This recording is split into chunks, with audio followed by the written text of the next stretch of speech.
Muhammadin TV. Pamoja tuelimishane.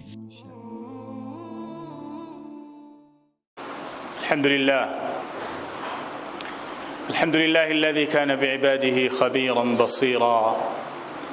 وتبارك الذي جعل في السماء بروجا وجعل فيها سراجا وقمرا منيرا وهو الذي جعل الليل والنهار خلفة لمن أراد أن يذكر أو أراد شكورا والصلاة والسلام الأتمان الأكملان على البشير النذير الهادي إلى صراط مستقيم وإنك لتهدي إلى صراط مستقيم نبينا وحبيبنا ومعلمنا وقدوتنا محمد بن عبد الله وعلى آله وصحبه ومن والاه والتابعين لهم بإحسان إلى يوم الجزاء. يا أيها الذين آمنوا اتقوا الله حق تقاته ولا تموتن إلا وأنتم مسلمون واعلموا أن أحسن الكلام كلام الله وخير الهدي هدي رسول الله صلى الله عليه وآله وسلم وشر الأمور محدثاتها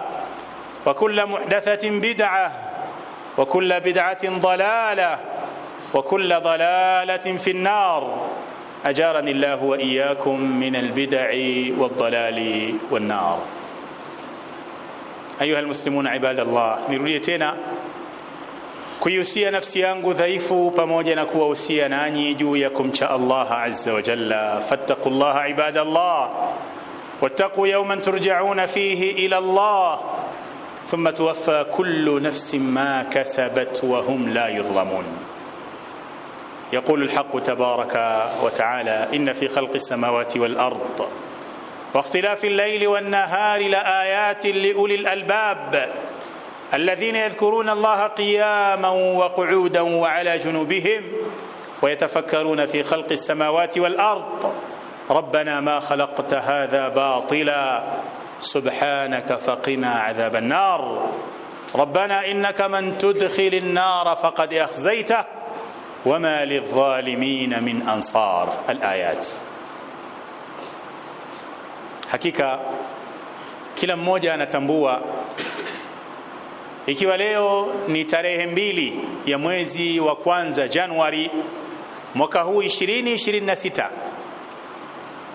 ni juzi tu baadhi ya watu walikuwa kwenye mkesha kama wanavyosema wa kuupokea mwaka mpya kutoka 2025 kuja 2026. Taban kwetu sisi Waislamu hayo si maelekezo wala mafundisho ya bwana mtume Muhammadin sallallahu alayhi wa alihi wasallam. Wachilia mbali kwamba ibada zetu hazina mafungamano ya hivyo na kalenda hii ya miladia. Ibada zetu ina mafungamano makubwa sana ya kalenda ya hijiria, ambapo mwezi wake wa kwanza ni Shahrullahil Muharram na mwezi wake wa 12 ni mwezi wa Dhulhijja, na hivi sasa tupo ndani ya mwezi wa Rajab. Lakini madamu siku ndio hizi ambazo wengine walikesha juzi kuupokea mwaka wao mpya, siku zao wanazohesabu ndani ya wiki ndio siku zetu, siku 7 ndani ya wiki kuanzia Ijumaa mpaka Jumamosi, na wao pia wana siku 7 ndani ya wiki, masaa 24 ndani ya siku, bimaana mchana pamoja na usiku walionayo kwao ndio masaa 24 tulionayo sisi. Kuna baadhi ya mambo kwa mantiki hii tunashirikiana, pamoja na kutambua kuna baadhi ya mambo yetu tunayaendesha kwa ule muingiliano kwa kuzingatia miaka hii ya miladia, ambapo hivi sasa ni 2026. Sitaki kuzungumzia hizo sherehe, nataka niende kwenye mazingatio mengine makubwa zaidi. Ni juzi tulikuwa katika mwaka 2025, lakini hivi sasa tupo 2026. Naamini fumbua kabla ya malengo yetu tuliyojiwekea hayajatimia, yamkini mwaka ukapenduka ikaingia 2027. Hatujui mwaka huu utamalizika tukiwa bado tupo katika daftari la wale walio hai, au mwaka huu utamalizika tukiwa tayari tumeingia kumbukumbu au tumeingia kwenye kumbukumbu ya wale waliotangulia mbele ya Allah azza wa jalla. Muislam, kadri siku zinavyosogea na tarehe kubadilika, kuna mambo kadhaa unatakiwa uyazingatie, na hili ndilo kubwa ambalo tutalizungumzia kwenye khutba ya leo juu ya mimbar hii ya msikiti huu. Allah azza wa jalla anatuambia, wa huwa alladhi ja'ala al-layla wan-nahara khilfa liman arada an yadhakkara au arada shukura. Na yeye Allah azza wa jalla pekee ndiye aliyefanya usiku na mchana ni vyenye kufuatana. Yakhlufu kullu wahidin minhuma al-akhara, kila mmoja kati ya hivi viwili vinafuata mwingine. Bimaana unapoisha mchana unaofuata ni usiku, unapoisha usiku unaofuata ni mchana. Kwa nini huu utaratibu? Liman arada an yadhakkara au arada shukura. Utaratibu uko hivyo kwa yule ambaye atataka kukumbuka au atataka kumshukuru Allah azza wa jalla. Bimaana usiku na mchana ni utaratibu uliowekwa na Allah azza wa jalla, na hakuna yoyote aliyehusika kwenye utaratibu huo, bali ni mpango wa moja kwa moja wa Allah azza wa jalla. Allah ana challenge ndani ya Qur'an, qul ara'aytum in ja'ala Allahu alaykum al-layla sarmadan ila yawm al-qiyamah man ilahun ghayru Allah yatikum bi dhiya. Hebu semeni, lao itatokea Allah azza wa jalla ataufanya usiku kuwa ni endelevu, hakuna mchana mpaka siku ya kiyama, yupo mwingine anayeweza kuwaletea mchana tofauti na Allah? Jawabu, hayupo. Qul araytum in ja'ala Allahu alaykum an-nahara sarmadan ila yawm al-qiyamah man ilahun ghayru Allah yatikum bi laylin taskununa fihi. Kinyume chake pia, lao itatokea Allah ataamuru kwamba dunia iwe ni mchana tu, hakuna usiku, yupo ambaye anaweza kutuletea usiku ili tuweze kulala na kupumzika tofauti na Allah? Hayupo. Kwa hiyo usiku na mchana ni viumbe vya Allah. Jinsi mchana unavyoingia na kutoka na usiku unavyoingia na kuisha pia ni uumbaji wa Allah azza wa jalla. Allah ana lengo kwenye uumbaji huu. Mchana na usiku unapopita kwenye siku moja ndani ya masaa 24, hiyo ni siku moja imepungua kwenye umri wako mbele ya Allah. Kwa hiyo mwanadamu, kullama zada umruhu fi hadhihi dunya naqasa inda Allah, kila anapoona umri wake umeongezeka katika hii dunia, basi atambue umri huo umepungua kwenye ule umri alioandikiwa na Allah azza wa jalla. Yamkini unafurahia hivi sasa una miaka 20, unajuaje kuwa mbele ya Allah azza wa jalla huu mwaka wa 20 ndio mwaka wako wa mwisho? Yamkini unafurahia sasa miaka yako imefika 30, inawezekana mbele ya Allah umeandikiwa 31. Kwa hiyo umebakisha mwaka mmoja pekee. Kwa hiyo kadri siku zinavyosonga mbele, kuna mambo unatakiwa kuyazingatia. Jambo la kwanza, anta'rifa ahmiyata alwaqti wa qimata, utambue thamani ya muda. Nafasi ya muda kwa Muislam ni nafasi kubwa sana, na maisha yetu yote ni wakati na ni muda tu. Ndio maana aliwahi kusema msemaji katika washairi, daqatu qalbi almar'i qailatun lahu innal hayata daqa'iqun wa thamani. Mapigo ya moyo ya kila mwanadamu ni kama vile anamwambia maisha yako wewe ni dakika kadhaa na sekunde kadhaa zilizopo ndani ya usiku na mchana. Kwa hiyo ni vyema Muislam kutambua thamani ya muda, na hili kwa Muislam ni jambo la wazi sana. Allah azza wa jalla ametueleza umuhimu wa muda ndani ya Qur'an. Kadhalika Mtume Muhammad alayhi salatu wasalam ametueleza umuhimu wa wakati na muda ndani ya maneno yake na hadithi zake chungu nzima. Ndio maana katika neema kubwa ambazo unazo ni huu muda ulionao katika hii dunia, na kila mmoja wetu atakwenda kuulizwa yaum alqiyama kuhusiana na neema hii ya alwaqt. Katika maswali muhimu utakayoulizwa inda Allah ni kuhusiana na ujana wako, umeuchakazaje, umeumalizaje, lakini pia kuhusiana na umri wako kwa ujumla, umeutumia kwenye nini, na umri wako ni muda, ni wakati. Ndio maana akatwambia alayhi salatu wassalam katika fursa hiyo hiyo ya kutuelimisha umuhimu wa wakati, igtanim khamsan qabla 50, tumia fursa ya mambo matano kabla hayajaja matano yatakayokupotezea hizi fursa. Uhai wako utumie kabla mauti yako. Afya yako itumie kabla ya maradhi yako, ujana wako utumie kabla ya uzee wako, utajiri wako utumie kabla ya umaskini wako. Hizi zote ni fursa zilizomo ndani ya wakati, na ndio neema kubwa iliyokusanya fursa zote hizi. Yanatosha maneno ya bwana mtume Muhammad alayhi salatu wassalam kuonyesha umuhimu wa wakati kwa Muislam pale aliposema sallallahu alayhi wa alihi wasallam, ni'matani maghbunun fihima kathirun minan nas, as-sihhatu wal faragh. Kuna neema mbili watu wengi wamenyimwa, wamepunjwa katika neema hizi mbili. Neema zipi hizo? Qala as-sihhatu wal faragh, ni neema ya afya na neema ya muda. Kuna watu hawana muda mpaka wa kufanya ibada, hawa wamekula hasara. Na hata unapomuhimiza afanye ibada, soma Qur'an, fanya hili na hili na lile katika mambo ya khairi, anakuambia unaona bana jinsi nilivyokuwa sina muda, niko busy sana. Amenyimwa neema ya wakati. Lakini yamkini mimi na wewe tunayo neema hii, tunaitumia katika matumizi ambayo hayazalishi, si katika dunia yetu wala akhira yetu. Hiyo ni neema tunaipoteza. Usiku na mchana huo unakatika katika maisha yetu, tutakwenda kuulizwa mbele ya Allah azza wa jalla. Ikiwa Muislamu unatambua thamani ya wakati, utambuzi wa kweli ni kuutumia huu wakati katika kuyafanya yale yanayomridhisha Allah azza wa jalla. Usikubali siku nzima ipite hakuna lolote ulilolifanya linalokusogeza kwa Allah. Hii ni hasara. Ndio maana aliwahi kusema Abdullah ibn Mas'ud radhiyallahu ta'ala anhu, ma nadimtu ala shay'in nadami ala yawmin gharabat shamsuhu wa lam yazdad fihi amali.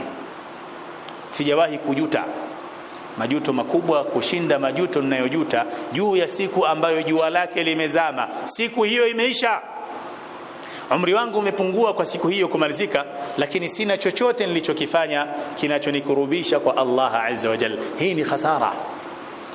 Kwa hiyo Muislamu utambue kila siku iendayo kwa Mungu kwako ni fursa, bali kila saa inayopita kwenye maisha yako ifanye kuwa ni fursa, bali kila dakika iongezee thamani kwa kuyafanya yale ambayo yanapendwa na Allah azza wa jalla. Nimetangulia kuyasoma maneno ya Allah, inna fi khalqi samawati wal ard wa ikhtilafi al-layli wan nahari la ayatin li ulil albab alladhina yadhkuruna Allah qiyaman wa qu'udan wa ala junubihim. Jinsi dunia inavyokwenda, usiku mchana, unakwenda huu unarudi huu, kuna mazingatio kwa wale wenye akili. Kina nani hao?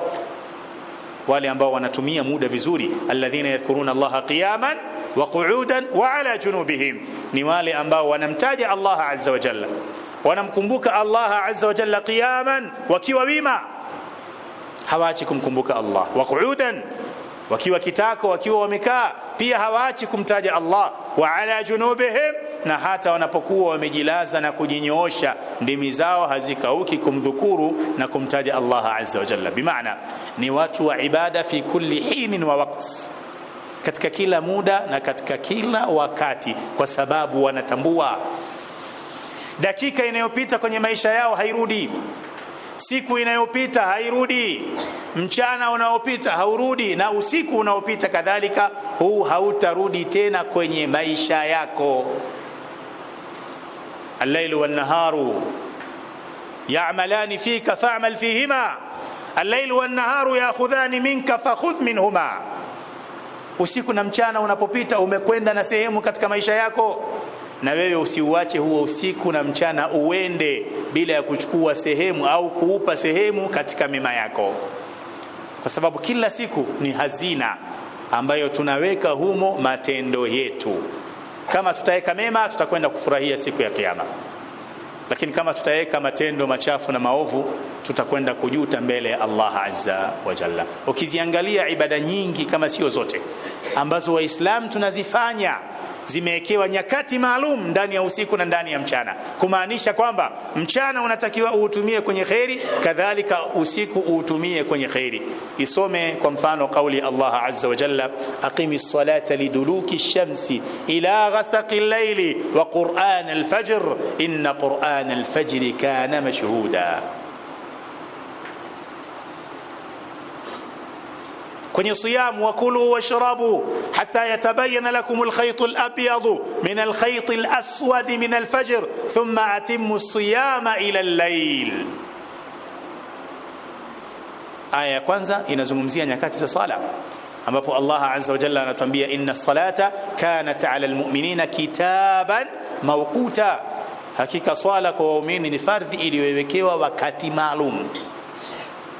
Fikiria jinsi swala ilivyofaradhishwa, zilikuwa ni swala 50. Hebu zigawanye kwenye masaa 24. Swala 50 ndani ya masaa 24, tutaswali kila baada ya dakika ngapi? Maana ilikuwa ni hisabu inayotakiwa itufungue vichwa kwamba kweli sisi ni waja wa Allah tunaotakiwa kuwa kwenye ibada kila dakika. Lakini Allah kwa huruma zake juu yetu akazipunguza kutoka 50 mpaka zikaja kuwa ni swala 5 kwa thawabu za swala 50. Pamoja na hivyo, wapo baadhi ya Waislamu wanaona kuswali swala 5 ndani ya siku eti ni mzigo. Kama unaikimbia ibada ya swala, utaikimbilia ibada gani? Ni ibada iliyowekewa nyakati maalum. Inamfunza Muislamu kwamba wakati wako na muda wako hautakiwi kupotea, unatakiwa utumie muda wako matumizi sahihi. Aqimis salata liduluki shamsi ila ghasaqi llaili, anza kusimamisha swala pale jua linapopenduka. Hapa inaingia swala ya dhuhuri na swala ya alasiri. Ila ghasaqi llail inaingia swala ya alfajiri, swala ya maghrib na swala ya isha. Wa Qur'an alfajri inna Qur'an alfajri kana mashhuda, hapa inakusudiwa swala ya alfajiri. Ni ibada ambayo imewekewa nyakati maalum kumfunza Muislam kupangilia mambo yake kwa mujibu wa wakati, lakini pia kuutumia wakati wake matumizi sahihi. Aqulu ma tasma'un wa astaghfirullah li wa lakum.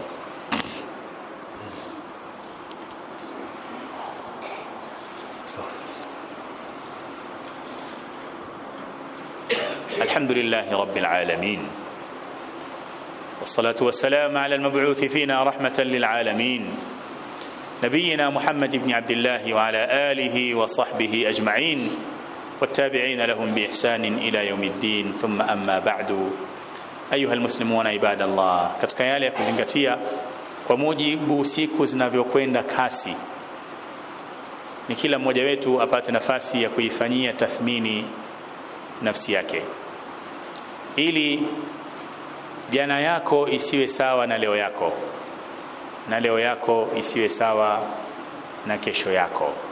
Siku zako mbili hazitakiwi kufanana kwenye maisha yako ya khairi na maisha yako ya taa, na utaweza kufanikiwa pale ambapo utakuwa na utaratibu wa kuifanyia mahisabu nafsi yako kwa kila ulichokinena na kila ulichokifanya. Muislamu anatakiwa aifanyie hisabu na tathmini nafsi yake kwa lolote analotaka kulifanya kabla hajalifanya. Je, ni la khairi, linanikurubisha kwa Allah azza wa jalla au la?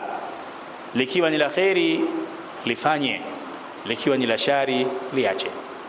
Kama ambavyo Muislamu anatakiwa afanye tathmini baada ya kumaliza lile alilolifanya. Je, amelifanya katika ubora? Kama amelifanya katika ubora, adumu na ubora huo. Lakini kama kalifanya chini ya ubora, basi akilifanya tena alifanye katika ule ubora unaotakiwa. Wema waliotangulia walitambua sana haya. Ndio maana ukiyasoma maisha yao yalikuwa ni daima dawama, wanajitahidi kung'ang'ania kheri na kuyafanya mambo ya kheri kwa sababu walikuwa na utaratibu huo. Unaweza kujiuliza, labda unasherehekea, japo hilo si letu. Niliseme tu kwa mfano, unasherehekea kwamba 2025 imeisha, tumeingia 2026. Hivi uliwahi kujiuliza hiyo 2025 ulifanya kubwa gani la kheri kujikurubisha kwa Allah azza wa jalla? Kama halipo, huoni sasa ni kipindi cha kuweka mkakati kwamba mwaka huu haumaliziki isipokuwa nitatekeleza ibada fulani, mwaka huu haumaliziki isipokuwa nitafanya khairi fulani? Hii ndiyo akili anayotakiwa kuishi nayo Muislamu.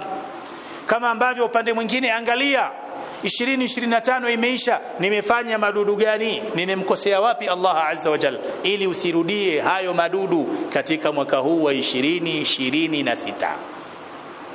Hapo kweli utakuwa ni Muislamu mwenye akili unayepata mazingatio wa mwenendo wa usiku na mchana katika maisha yako ya kila siku. Ayuha almuslimuna ibadallah, jambo kubwa ni kufanya maandalizi kwa ajili ya siku ya kukutana na Allah azza wa jalla, na haya ndiyo matumizi mazuri ya fursa ya umri na wakati tuliopewa na Allah azza wa jalla. Kila mmoja wetu anatambua anna dunya zaila, kwamba hii dunia hakuna atakayebaki hapa milele. Kila mmoja wetu ataondoka na umri wetu ni mfupi sana. Tumeingia 2026, ni wangapi tumewazika? 2025 ni wengi. Katika ndugu jamaa na marafiki tunawajua, lakini wapo wengi waliofariki na kuingia kwenye tumbo la ardhi katika wale tusio wajua. Lakini mimi na wewe Allah katujalia mpaka sasa tupo hai. Ni fursa nyingine hii tumepewa ili tutengeneze pale tulipoharibu, tufanye vizuri zaidi pale tulipofanya vizuri, na kila dakika ya pumzi unayopewa kwako ifanye kuwa ni fursa, itumie vizuri sana kujikurubisha kwa Allah azza wa jalla. Siku ya kiyama ni siku ya kuhisabiwa. Siku ya kiyama ni siku ya malipo, si siku ya kutenda wala siku ya kufanya. Maisha ya duniani ndiyo sehemu ya kufanya. Ukiharibu katika hii dunia, siku ya kiyama utatamani urudishwe duniani, lakini hilo halitawezekana. Allah azza wa jalla anatuelezea kuhusiana na watu wa motoni, wa hum yastarikhuna fiha rabbana akhrijna na'mal salihan ghayra alladhi kunna na'mal. Allah tawaambia awalam nu'ammirkum ma yatadhakkaru fihi man tadhakkar wa ja'akum an-nadhir fadhuqu fama lidh-dhalimin min nasir. Wanapiga mayowe na makelele ndani ya moto, wanataka nini? Rabbana akhrijna, ewe Allah tutoe turudishe duniani, na'mal salihan ghayra alladhi kunna na'mal, tukatende matendo mema, tuachane na maovu tuliyokuwa tunayafanya. Wataambiwa awalam nu'ammirkum ma yatadhakkaru fihi man tadhakkar wa ja'akum an-nadhir. Hivi hatuja kupeni umri wa kutosha katika dunia? Wewe ulikaa miaka 20, wewe mzee ukakaa 50, wewe ukakaa 70, wewe ukakaa 80. Hii miaka yote haija kutosha kufanya khairi.